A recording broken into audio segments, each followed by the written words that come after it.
صبح امروز سنه 25 مای بیش از 30 نقلیات تمغه اسپرینتر به راه میبراید.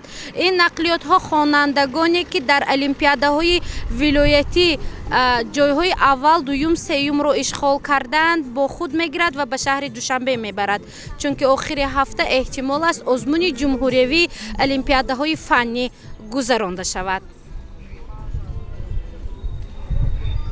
نزدیک 600 نفر خوانندگان از 18 شهر و ناحیه‌های ولایت سوق به المپیاده فنی جمهوری را خط گرفتند. این گروه خوانندگان فعال بوده آنها از المپیاده‌های فنی ولایتی مقام‌های خاص را به دست آوردند. ریاست معارف ولایت سوق این گروه را به پایتخت کشور شهر دوشنبه رهسپار کرد. این البته هر سال همه ساله که انانه به در آمده که المپیاد جمهوری بچه‌ها را خط گرفتن.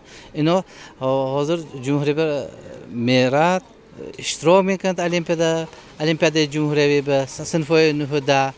من فکر میکنم که همه ساله خوانندگان ولایت ما دانش خودشون آداب خودشون نشان داده که این سال البته همین سال میشود. خلاص المپیاد 4 روز ادامه می‌یابد.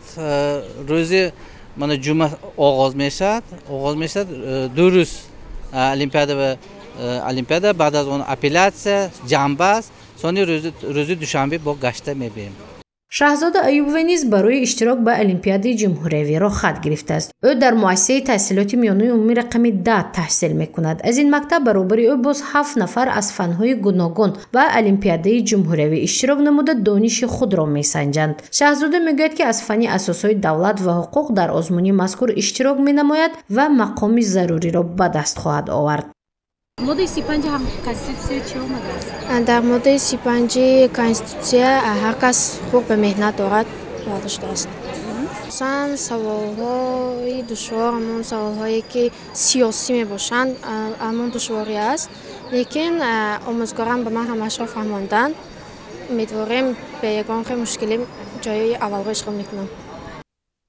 المپیاد فنی جمهوری 4 روز ادامه میکند. الهام عثمانوف یکی از خواننده فعال از فن گئوگرافی اشتراک میکند. میگوید باید هر نفر این فن را به خوبی داند، زیرا ندانستن جایگیرشوی محل و کشورها در سطح جمهوری و هم جهان از پس بودن معرفت گئوگرافی درک میدهد.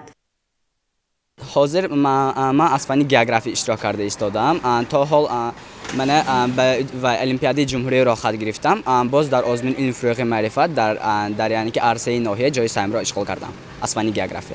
همه اون مرحله های یعنی که مکتبی، منطقوی، ناحیه‌ای و ولایتی را از سر گذراندیم با موفقیت. جمهوری مردمی خیتای در منطقه آسیای شرقی و یا اینکه از روی بعضی مملکت‌ها از آسیای جنوب غربی جنوب شرقی میگویند در همون منطقه جای گرفته است.